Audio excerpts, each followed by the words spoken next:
رسول پاک صلی اللہ تعالیٰ علیہ وسلم کی میلاد کے متعلق دلائل بہت سارے ہیں. ہاں جس شکل سے منا رہے ہیں، ظاہر سی بات ہے زمانے کے بڑھتے بڑھتے ہر چیز میں ترقیاں ہوتی رہتی ہیں.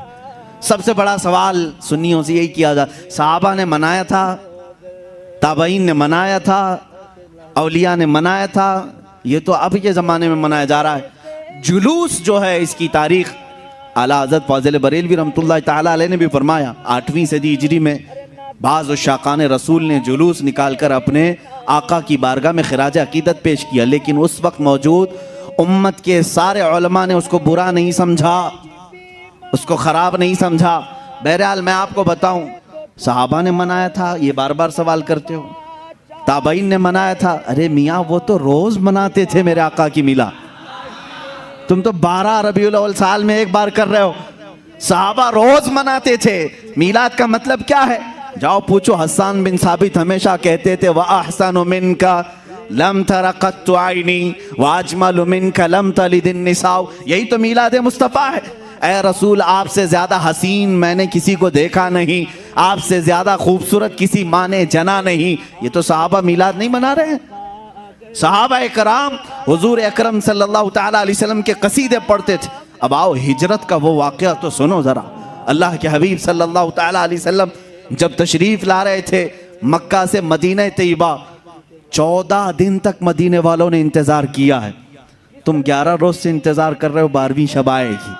مدینے والے 14 دن تک. جیسے ہی حضور مکہ سے نکل چکے خبر ہوئی، مدینے کے سارے لوگ ٹیلوں پر جا کر کھڑے ہوتے تھے اور انتظار کرتے تھے کہ وہ نور والا کب تشریف لا رہا ہے، رسول پاک صلی اللہ تعالیٰ علیہ وسلم کب آ رہے. مدینے والوں نے، بہت سارے لوگوں نے دیکھا نہیں تھا، دیکھنے کی تڑپ تھی. مجھے بتاؤ، آج آپ میلاد کی گھڑی کے انتظار میں بیٹھے ہوتے ہیں ادب سے، یہ انتظار ہے؟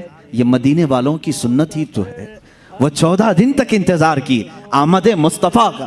اور جس وقت رسول پاک کی آمد ہوئی، اب حدیثوں میں ہے، بخاری شریف بھی پڑھو آپ، مسلم شریف بھی پڑھو، حدیثوں میں موجود ہے. فرمایا رسول کریم صلی اللہ تعالیٰ علیہ وسلم جیسے ہی قبا کی چوٹیوں سے نظر آنے لگے، جتنے مدینے میں حبشی تھے وہ اپنے نیزے نکالے، ڈھال نکالے، اور اپنا مخصوص جو ان کا رقص ہوتا تھا اس سے وہ رقص کرنے لگے. ڈھالوں پر اپنے نیزے مار مار کر کہتے تھے محمد عبد صالح، محمد عبد صالح. یہ الفاظ تھے حبشیوں کے. اور اس کے بعد بنو نجار خاندان تھا، اس خاندان کی ساری بچیاں اپنے ہاتھوں میں دف لے کر کے آئیں، یوں کہتی تھیں طلع البدر علینا من ثنیات الوداع وجب الشکر علینا ما دعا للہ داعی. یہ آگے پورا موجود ہے قصیدہ جس میں وہ کہتی ہیں انت شرفت المدینہ مرحبا یا خیر داعی. یہ گنگناتے ہوئے وہ یوں کہہ رہی تھی ہم پر 14ویں کا چاند طلوع ہو گیا ہے. کہاں سے؟ ثنیۃ الوداع کی گھاٹیوں سے. اس کے آنے پر ہم پر شکر واجب ہو گیا ہے. مجھے بتاؤ یہ میلاد نہیں ہے تو اور کیا ہے؟ حضور پاک کی میلاد کا مطلب ہے حضور کی سیرت بیان کرنا، حضور پاک کی تعریف بیان کرنا. یہی تو میلاد ہے. ہم مجلس میلاد کا مطلب کیا ہے؟ صرف 12ویں شب کو منانا یہی نہیں، سال بھر جب بھی آپ میرے آقا کے تذکرے کریں گے ہم اس کو میلاد مصطفیٰ ہی کہتے ہیں. مولود کی محفل ہے، مجلس میلاد ہے، جہاں رسول پاک کی آمد کے قصے بیان کیے جائیں، تعریف و توصیف بیان کی جائے، وہ میلاد ہے. صحابہ نے کیا ہے میرے عزیزو. اب اللہ کے نبی صلی اللہ تعالیٰ علیہ وسلم جب تشریف لائے تو کیا حضور نے منع کر دیا؟ جو ہجرت کے بعد حضور تشریف لا رہے تھے. اچھا اس میں یہ بھی دیکھیں، جب رسول پاک صلی اللہ تعالیٰ علیہ وسلم تشریف لائیں تو اس وقت کا احترام اور تعظیم کرنا یہ صدیق اکبر نے بھی سکھایا.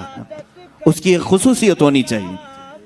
ظاہر سی بات ہے آج آپ ہمارے ممبر کو، ہمارے یہاں پر اسٹیج کو الگ انداز سے دیکھ رہے ہوں گے، اس لیے کہ یہ آئے ہیں میلاد مصطفیٰ کے احترام میں.